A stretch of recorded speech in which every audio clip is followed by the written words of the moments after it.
Hi everyone, so I just want to give you a quick recommendation for making your Blender look aesthetic. Ooh, look how professional this is. Everything super black and white and clean. This is the Blender Noir theme by Franked.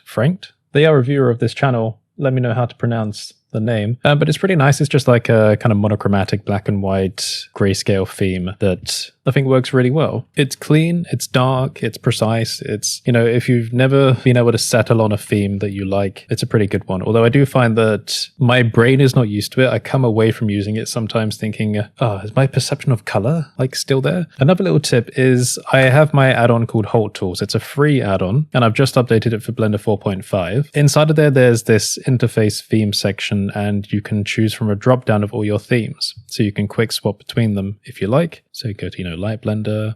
I have my own theme called Steel, which is a slightly desaturated and slightly darker version of the Blender Dark theme, but I have not updated it for a while, and I can't actually remember where I've distributed it. I have like different Gumroad things with like my default file and theme available, but I think that's out of date now. But if you want Holt Tools, you know, it's available. It can organize your outliner for you as well. You can select different types of object and data in the scene based on different criteria, but I just thought you might find the Noir theme interesting. It's available on their Gumroad if you want to check it out. What we're actually looking at here is a slightly updated file from an old project of mine. You may remember the I Put My Brain into Blender video, where Cartesian Caramel and I took my brain/IAM scan data from a 2023 MRI during an investigation of vestibular issues. I was thinking about different ways to visualize it. Obviously, we just had like cutouts of the different volume slices, which were volumetrized, if that's even a word. Right now, what I'm doing is using the emissive data projected onto a sphere to visualize it with a bit more clarity. You can also kind of control how much light bleeds through from the different levels. But one interesting thing about doing this kind of planar cross-slice thing with emissive lighting is that you can preview the blending between the different volume slices. So it's not like a sudden cutoff. But anyway, I added a kind of heat map color ramp system to it. And I just think aesthetically, if I turn off my face briefly,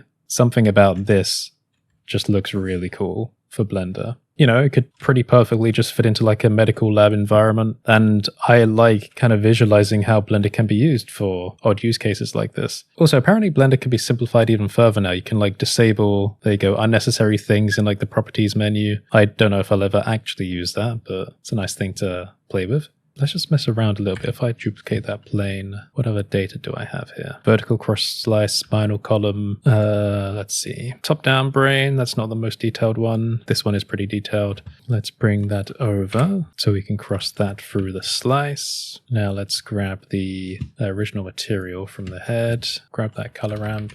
Point and emission color 100. Point there. Color there. 100.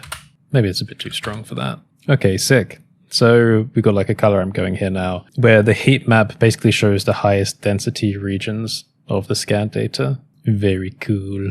Yeah, I don't know. Sometimes aesthetics in Blender are just fun. Like that's what I really like about the customization of the software, is you can just like adapt it for all different kinds of workflows. And I do think the visual inspiration of a good looking workspace can be important in keeping yourself interested. It's actually one thing that puts me off a lot of other softwares is when it looks old and tacky and weird. It just doesn't feel right. Do you like my eyes? Is this creepy? Kind of like staring into your soul. Hey everyone, welcome back to my channel. Sorry.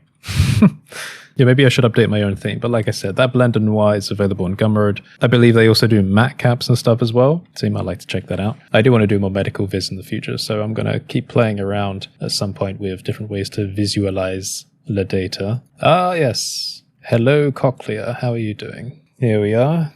I believe that's right side. Yeah, see, I've 3D printed my inner ear based on this scan, although it's flipped. You know, this has actually been helpful. It's a bit of a tangent for people that don't know. So benign paroxysmal positional vertigo is where you have these calcite crystals which detach from what's called the utricle, and they can get like kind of stuck in the different canals, and the canals are kind of plugged in different ends. This is how you get your sense of balance. It's like an organic gizmo inside of your head. It's not this big, by the way, it's much smaller. So it makes you feel dizzy, it makes you feel sick, and a lot of people don't know about it. And there are lots of different things that can bring it on, but quite often like head trauma, but also mineral deficiencies and stuff like that. But anyway, when you're trying to figure figure out what's happening and kind of move the crystals back into a more neutral position, you need to do specific head movements, and it's hard to visualize what those are. But this has kind of been helpful for me, because when I think, okay, well, I know it's in the posterior canal because my eyes do this when I turn it a certain way, this helps me to visualize where I need to like turn my head. Cool little thing. Ben helped me turn it from volume data into geometry in Blender, and then I printed it with my Prusa XL. And I think that's a cool use case, or a cool demonstration of Blender being used for something non-strictly CG related, and it just looks